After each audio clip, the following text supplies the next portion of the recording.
अभी वो गोली नहीं बनी जो आपके भाई का सीना चीर जा। वरना हम ये भी जानते हैं कि अपनी सारी मांग आज ही मनवा देंगे हम संसद की तरफ को चल के कि मैं जब भी जेल गया मैं अपनी व्यक्तिगत लड़ाई में कभी नहीं गया। इस बात को जानते हैं, मेरा समाज इस बात को जानता है। जिसने एक इंच भी साथ दिया कतरा कतरा उसके लिए बात हुआ, लेकिन जिसने मेरे लोगों को सताया,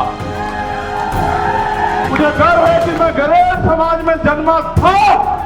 मेरा समाज ग्रेट है और मेरा समाज सम्राट अशोक की तरह ग्रेट रहेगा। मुझे इस बात का संतों गुरुओं महापुरुषों का इतना आशीर्वाद है कि अभी वो गोली नहीं बनी जो आपके भाई का सीना चीर जा।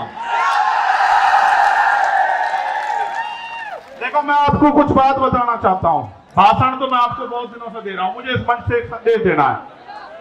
मैं उन सब साथियों का भी धन्यवाद करता हूं जो विभिन्न पार्टियों के एमपी, एमएलए, पूर्व मंत्री, पूर्व मुख्यमंत्री, तमाम हमारे साथी जो आए यहाँ, मैं उन सबका बहुत बहुत धन्यवाद देता हूं। और मैं पुलिस के साथियों का भी धन्यवाद देता हूं। मैं उनको ये भी कहता हूं, एक सूचना उनके लिए ये है कि मुझे खबर दी गई थी कि अभी कौन सा थाना है भाई, थोड़ा गोवा में हमारी 4 गाड़ी रोक के आपने बंद कर दी। देखो, बंद का काम तो हमारा है, आपका नहीं है। आप तो कर्मचारी लोग हो, सबकी मदद का काम आपका तो काम है, सबकी मदद का। और आप जानते हैं, इतने लोग आ जाए लाखों की संख्या में तो आदमी पागल हो जाए, लेकिन हम अपनी ताकत को जानते हैं, कभी हम भीड़ देख के पागल होते नहीं। वरना हम ये भी जानते हैं कि अपनी सारी मांग आज ही मनवा देंगे हम संसद की तरफ को चल के। सारी की सारी आज ही मनवा के जाएंगे। और इसलिए मनवा के जाएंगे क्योंकि मैं अपनी बात को रखते हुए बताऊंगा कि लोकतंत्र है। प्रधानमंत्री टैक्स देते ना हो या देते हो, हमारे किसान, कामगार, दलित, पिछड़े, आदिवासी, जैन, सिख, बौद्ध, पारसी, ईसाई, मुसलमान, तमाम लोग टैक्स दे दे के इस देश को चला रहे। इसलिए देश के संसाधनों पे हमारा अधिकार ज्यादा बैठता है और हम इस देश में मांगने के लिए पैदा नहीं हुए। इस बात को आप लोग याद रखें। मैंने उस दिन भी अपील की। मैं आपको एक बात बस शुरू करूंगा अपनी बात। आप जानते हो, जब मैं पहली बार जेल गया 8 जून 2017 को, तो जब मैं पहली बार जेल गया, आपको पता है कि मैं जब भी जेल गया मैं अपनी व्यक्तिगत लड़ाई में कभी नहीं गया। आप इस बात को जानते हैं, मेरा समाज इस बात को जानता है। अगर मैं झूठ कह रहा हूं तो समाज हाथ उठा के बतावे कि मैं गलत कह रहा हूं। जब मैं पहली बार जेल गया और जाने से पहले जब पूरी सरकार मेरे पीछे पड़ी हुई थी और ये कहा जा रहा था, डीजीपी का ये बयान है रेडी लॉ एंड ऑर्डर का, कह रहे सरेंडर नहीं कर देंगे चंद्रशेखर को। वो ये संदेश दे रहे थे कि हम इसका एनकाउंटर करके समाज को संदेश देंगे कि कोई भी अगर सरकार के खिलाफ खड़ा होगा हम उस आवाज को हमेशा के लिए बंद कर देंगे। लेकिन फिर 21 मई 2017 को आप मेरे समाज के सिर माथे सारे लोगों ने आके यही जंतर मंतर, इसी पर आकर आपने मेरे हौसलों को बुलंद करके कहा कि लड़, हम तेरे साथ हैं। और वो दिन है, राज का दिन है। चाहे मैं CA में जेल गया हूं, चाहे मैं ऐसी एक ताकत को लेके गुरु रविदास घर की तरफ चल दिया था, जब इन्होंने मेरी 250 लाठी मार कर खाल उतार दिए कि सच्चो साहब अब तो ACP हो गए। जहां रात को मुझे जानवर की तरफ मार कर घेरा गया, वो यही खड़े हैं। उनके जो साथी जिस थाने में मुझे मारा गया था 2-2, 3-3 बार, वो भी मुझे सवेरे मिले थे। मैंने उनसे एक दिन पहले भी ये बात कही, जब मैं पहलवानों के अंदर, मैं आदमी भूलता नहीं हूं भाई। जिसने एक इंच भी साथ दिया कतरा कतरा उसके लिए बात हुआ, लेकिन जिसने मेरे लोगों को सताया, जबकि आप जानते हैं कि मैं संविधान में विश्वास रखता हूं, चलो माफ कर दूंगा उसे भी, उसे भी माफ कर दूंगा। लेकिन इस बार आपने देखा कि क्या हुआ, जब वो CBI से नहीं रोक पाए, ईडी से नहीं रोक पाए, इनकम टैक्स से नहीं रोक पाए, जब वो झूठे मुकदमों से नहीं रोक पाए, जेल से नहीं रोक पाए, तो कायरों की तरह आके उन्होंने मेरे ऊपर गोली चला दी। आपकी गोली की तमन्ना सच्ची थी और मेरे लोगों के खून के आंसुओं की संघर्ष की तमन्ना सच्ची थी। अगर आपके गोलियों की तमन्ना सच्ची होती और मुझे कोई आगे की लड़ाई ना लड़नी होती तो उसी दिन प्रकृति जो है मुझे खत्म कर देती, क्योंकि गोली का जो सामना वो बड़ा खतरनाक था। मैं आपको ये बात इसलिए बताना चाहता हूं, मैं आपका खून हूं। मैं कल भी थारा था, आज भी थारा हूं, और चाहे फर्श पर रहूं या अर्श पर रहूं या मिट जाऊं, मेरे खून का एक एक कतरा आपके स्वाभिमान सम्मान के लिए हमेशा खर्च होगा। मेरी बात को याद रखना। लोगों ने कितना गुमराह किया आपको, क्या क्या नहीं बताया, क्या क्या नहीं आरोप लगाए, फिर भी नहीं रोक पाए। क्योंकि जब एक गरीब का बेटा खड़ा होता है तो बहुत लोगों को तकलीफ होती है। लोगों को लगता है कि ये देश अमीरों का है और अमीर इस देश में राज करेंगे और गरीब जो है वो खून के आंसू रोगा। मैं आपको ये कहना चाहता हूं कि वो दिन दूर नहीं, गरीब इस देश में खून के आंसू रोने का नहीं, और गरीब इस देश में राज करेगा, ये बात लेके हम लोग सड़कों पर निकलते हैं और हम तो हर दिन को आखिरी दिन मानते हैं। बात मेरी उसकी नहीं थी। जब मैं ज्ञापन पढ़ूंगा आपको पता लग जाएगा कि मैं अपनी लड़ाई लड़ने के लिए आया या मैं अपनी सुरक्षा की मांग करने आया या मैं सीबीआई जांच की मांग करने आया। मैं आपको बता दूंगा। मैंने समाज को इसलिए बुलाया अपने नाम से क्योंकि मैं जानता हूं कि चाहे आप पे एक रोटी कम हो, चाहे आपको पानी ना मिले, चाहे गर्मी आपको कितनी परेशान कर रही हो, लेकिन आप मेरी बात के साथ खड़े रहोगे। और दिल्ली में आज आपने इतिहास लिख के दोबारा दिखा दिया मेरे लोगों। मुझे गर्व है आपके ऊपर, मुझे गर्व है कि मैं गरेट समाज में जन्मा था। मेरा समाज गरेट है और मेरा समाज सम्राट अशोक की तरह गरेट रहेगा। मुझे इस बात का गर्व है। ये बात मैंने आपको इसलिए बताई कि आज के जो हालात है ना, इन हालातों में गरीब के बेटे को रोकना जो ईमानदार भी है और संघर्षशील भी है और जिसके गले में पट्टा नहीं है किसी का, वो बड़ा खतरनाक है। जब मैं कहता हूं ना, मुझे आदत है, पश्चिम के लोग हैं, तो भाई आप इसे हम ही मानना करो, ठीक है? इसे आप हम मानना करो सारे, क्योंकि भाई मैं भी तो भीम आर्मी का आपकी तरह सिपाही हूं, एक छोटा सा। सबसे पहले मैं धन्यवाद दूंगा जो पैदल चल के आए, दोनों हाथ उठा के उनका बहुत बहुत धन्यवाद। फिर मैं धन्यवाद दूंगा उनका जो साइकिल से आए। फिर मैं धन्यवाद दूंगा उनका जो बारिश में भीगे, तमाम तरह की मुसीबतों का सामना करा, उनका हौसला नहीं डिगा, जिन्होंने औरों को भी प्रेरित किया। और फिर मैं धन्यवाद दूंगा जो बस से आए, ट्रेन से आए, कैसे कैसे आए, भूखे पेट आए, कैसे आए। मैं आज अपने परिवार के बीच में हूं, नेता नहीं हूं, यहाँ आपका खून हूं। मैं आपसे एक सवाल पूछना चाहता हूं बात की शुरुआत में ही। अगर मैं ये लड़ाई लड़ रहा हूं गरीबों की, कमजोरों की, पहले होता क्या था आप जानते हो। मैं आपका खून हूं कि गांव में ताकतवर आदमी, सामंती आदमी जिस बहन की बच्ची की चाहे उसकी चुन्नी खींच ले, उसके कपड़े खींच ले, उसको नोच ले, और फिर गांव के गांव में पंचायत होकर बात निमट जाती थी। किसी की बारात रोक दो, किसी के ऊपर पेशाब कर दो, किसी को थूक दो, किसी पे थूक चटवा दो, किसी की मूंछ काट लो, किसी की पानी छूने पे हत्या कर दो। तो पहले ये ताकतवर लोग था, उनका जन्मसिद्ध अधिकार है। मगर जब से भीम आर्मी के सच्चे पहरेदार मैदान में आए हैं देश के अंदर, वो कर तो देते हैं घमंड में, लेकिन उन्हें नू नहीं पता, उनकी मां भी नहीं बचा सकती उन्हें। फिर सरकार को बहुत, फिर वो जाते हैं जेल।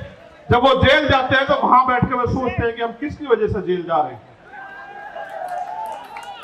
तो जब वो जेल जाते हैं तो फिर वो क्या करते हैं पता है? वो जेल जाके ये कहते हैं बाहर निकलते कि इस आदमी को निपटाओ, वरना तो हमारा एक छत्र जो अधिकार है वो खत्म हो जाएगा इस देश में। उन्होंने शुरुआत ये यहां नहीं की, उन्होंने शुरुआत बिहार में की। जब भाई राकेश पासवान को उन्होंने 20 गोली मारी, हम समझ नहीं पाए। 20 गोली मारने के बाद उन्हें लगा ये डर जाएंगे, लेकिन आप डरे नहीं। फिर उन्होंने विदिशा में हमारे जिला अध्यक्ष भाई चरण सिंह की हत्या करी। फिर भी नहीं हम डरे। हम आंदोलन में आए, हमारी जान चली गई, तब भी नहीं डरे। फिर उन्हें लगा कि भाई जड़ ही काटो, टहने भी मजबूत हैं, जड़ भी मजबूत है, पत्ते भी मजबूत है, भाई जड़ ही काटो। तो बाबा साहब वाले रुकने के लिए तो जड़ काटने का वो क्या था कि चंद्रशेखर आजाद को निपटा दो। देखो वो तो बच्चे हैं जिन्होंने ये किया है, सच बात बता रहा हूं, बच्चे हैं, लेकिन उनके हाथ पीछे जो है ना, उनकी जिन्होंने उनके हाथ में हथियार दिए वो बच्चे नहीं है। हम सीबीआई जांच की मांग इसलिए कर रहे थे कि बहुत सारे लोगों ने मजाक उड़ाया कि अपने आप सिक्योरिटी लेने को हमला कर दिया है। जिसकी रक्षा इतना बड़ा समाज करता हो, जिसकी रक्षा जो है सम्राट वीर भोज के वंशज करते हो, जिसकी रक्षा संत छोटू राम के वंशज करते हो, जिसकी रक्षा गुरु गोविंद सिंह जी के बच्चे करते हो, जिसकी रक्षा सतगुरु रविदास जी महाराज के बच्चे करते हो, जिसकी रक्षा भगवान वाल्मीकि महाराज के बच्चे करते हो, उनको लगा कि वो उसको मिटा देंगे। ये किसान कमेरों की आवाज है।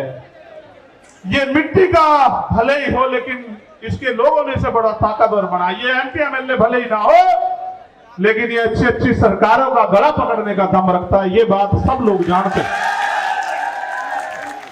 पिछला जन्म भी जीवन भी आपके लिए था एक एक कतरा, और ये जीवन भी आपके लिए, ये ऐलान करने के लिए आपको बुलाया। दूसरा, सीबीआई जांच क्यों जरूरी है ये भी सुन लो।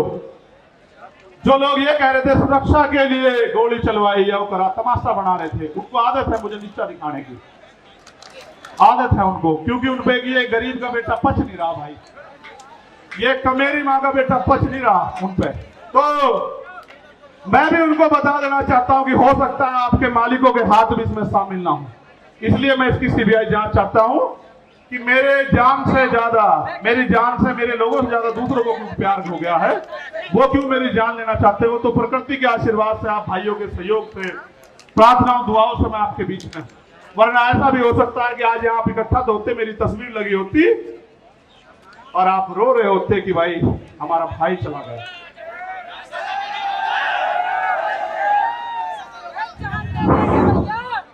मैं जानता हूं कैसे कैसे उधार पैसे लेकर आए होंगे, और आने जाने के बाद जब खबर आएगी कि आप तक कोई और मुसीबत ना पड़ जाए, लेकिन जब आप अपनी जगह से नहीं हिलते तो फिर मेरे साथ कोई मुसीबत आ जाए, मुझे भी हिलने का मेरा मन नहीं करता। आप बताओ कैसे छोड़ दूं, आपके हाथ कैसे छोड़ूं, आप बताओ कैसे छोड़ूं आपके हाथ, जिन्होंने मेरे लिए दिन रात नहीं देखा, आंधी तूफान नहीं देखा, गर्मी नहीं देखी, बारिश नहीं देखी, कोई भी मुसीबत नहीं देखी, भूख प्यास, उनका हाथ कैसे छोड़ दूं, उस समाज का हाथ कैसे छोड़ दूं, कैसे डर के घर में बैठ जाऊं, कैसे सीना तान के आपका खून होके बाहर ना हो। इसलिए यहां मैदान में हूं, ये मैं समझना डर गया हूं, जिस दिन डर गया आप ये समझना कि मर गया हूं। आपको पता है पहलवानों के मामले में न्याय कैसे हुआ, आपने देखा, आपको याद है, पहलवानों का समर्थन भी हमारे साथ है, और यहां मणिपुर की कुछ बेटियां भी बैठी है, वो मिलना चाहती है, मैं उनको भी सुनूंगा। और हमारी बहन प्रतिभा जी, वो भी यहाँ आई हुई हैं, जो पूर्व विधायक है नवलगढ़ से, उनका भी धन्यवाद। बहुत सारे साथी जिनके नाम छूट गए, यहाँ ओम प्रकाश रहेगा, हमारे छोटे भाई की सिस्टर सरकार बना, ठीक है, तो वो भी बिटिया यहाँ आई हुई है, और बहुत सारे हैं जिनके साथ अन्याय अत्याचार हुआ, सब लोग आए हुए हैं। और एक, अगर मध्य प्रदेश में हम लोग पहले तो लड़ाई लड़ ही रहे मध्य प्रदेश के लोगों को, राजस्थान के लोग कहना चाहता हूं भाई मेरी जान की रक्षा तो हो जाएगी, चलो सुरक्षा भी इंतजाम हो जाएगा, लेकिन आम जमीन पे तो आप लोग भी लड़ रहे हो, पूरे भारत में, बिहार हो, बंगाल हो, राजस्थान हो, मध्य प्रदेश, यूपी हो, उत्तराखंड हो, आपकी रक्षा कौन करेगा, आपको भी तो गोली चल सकती है। इसलिए हमें सुरक्षा की नहीं, अपनी सुरक्षा की नहीं, समाज की सुरक्षा की जरूरत है। इसलिए सरकार सुरक्षित माहौल लागू करे, और अगर सरकार पे सुरक्षित माहौल लागू नहीं हो तो सरकार कुर्सी छोड़े। क्यों जबरन चिपक के बैठे हो भाई? आप मणिपुर को न्याय नहीं दे सकते, आप राजस्थान में न्याय नहीं दे सकते, आप बिहार बंगाल में न्याय नहीं दे सकते, आप दिल्ली में न्याय नहीं दे सकते, आप मध्य प्रदेश में और केंद्र से न्याय दे सकते। तो भाई हम अपने लोगों को ये कहना चाहते हैं आप सब लोगों के सहयोग से कि राजस्थान के लोग मेहनत करने पे आ जाओ, मध्य प्रदेश के लोग मेहनत करने पे आ जाओ, छत्तीसगढ़ के। तो इसी बार जो है आपका सत्ता की चाबी आपके हाथ में मध्य प्रदेश राजस्थान में आ जाएगी, छत्तीसगढ़ में। क्योंकि चुनाव जैसा होगा उसमें 5-7 वोट विधायक जिसके पास होंगे उसके पास चाबी होगी, और हम काम करने वाले लोगों को लड़ा रहे हैं। तो हमारा विधायक जो है हो सकता है वो चीफ मिनिस्टर बन जाए या डिप्टी चीफ मिनिस्टर बन जाए, आपकी सरकार में हिस्सेदारी हो जाए। इसलिए आपसे कहूंगा मध्य प्रदेश राजस्थान के लोग ज्यादा काम करें और आप यहां आए पुणे।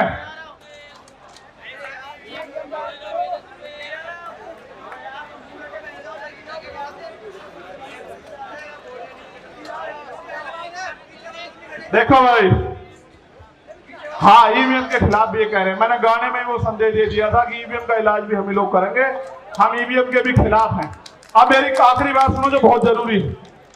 हम सरकार को 15 दिन का समय देंगे। अगर सरकार ने 15 दिन में हमारी बात नहीं मानी फिर हम पीसी करके अपनी आगे की योजना के बारे में बताएंगे। और मेरा तो मानना है कि पूरे देश में हम जन जागरण करके 22% शेड्यूल कास्ट और 52% पिछड़े वर्ग के लोगों को और अल्पसंख्यक लोगों को जो है इकट्ठा करने का काम करेंगे और उनको दो दुश्मन की पहचान करवाएंगे। और हमारा प्रयास ये रहेगा कि बहुजन समाज राज करे, उनके साथ अन्याय होना बंद हो। अब अगर आपके यहां वो यात्रा आएगी तो आप लोग मेहनत करोगे नहीं करोगे बताओ? अगर दोबारा बुलाऊंगा आओगे नहीं आओगे? कभी सोचो, पिछली बार हम चले गए, इस बार और चले जाएंगे। बहुत बहुत धन्यवाद। एक आखिरी मेरा ये अल्टीमेटम है देश के प्रधानमंत्री को, मेरी बात को गौर से सुन लेना। मीडिया के जरिए प्रधानमंत्री तक चला जाए, इंटेलिजेंस के जरिए। अगर मणिपुर का अन्याय नहीं रुका और मणिपुर के मुख्यमंत्री को नहीं हटाया गया और वहां कानून का राज स्थापित नहीं किया गया तो बहुत जल्द मैं जंतर मंतर पे अनिश्चितकालीन मणिपुर के लिए बैठूंगा। क्योंकि मैं सब कुछ बर्दाश्त कर सकता हूं, लेकिन बाबा साहब अम्बेडकर ने कहा कि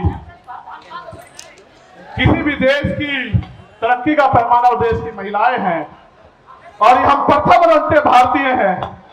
अगर मणिपुर की बेटियों के साथ अन्याय होगा तो हम मुंह छिपा के घर में नहीं बैठेंगे, इसी जंतर मंतर पे।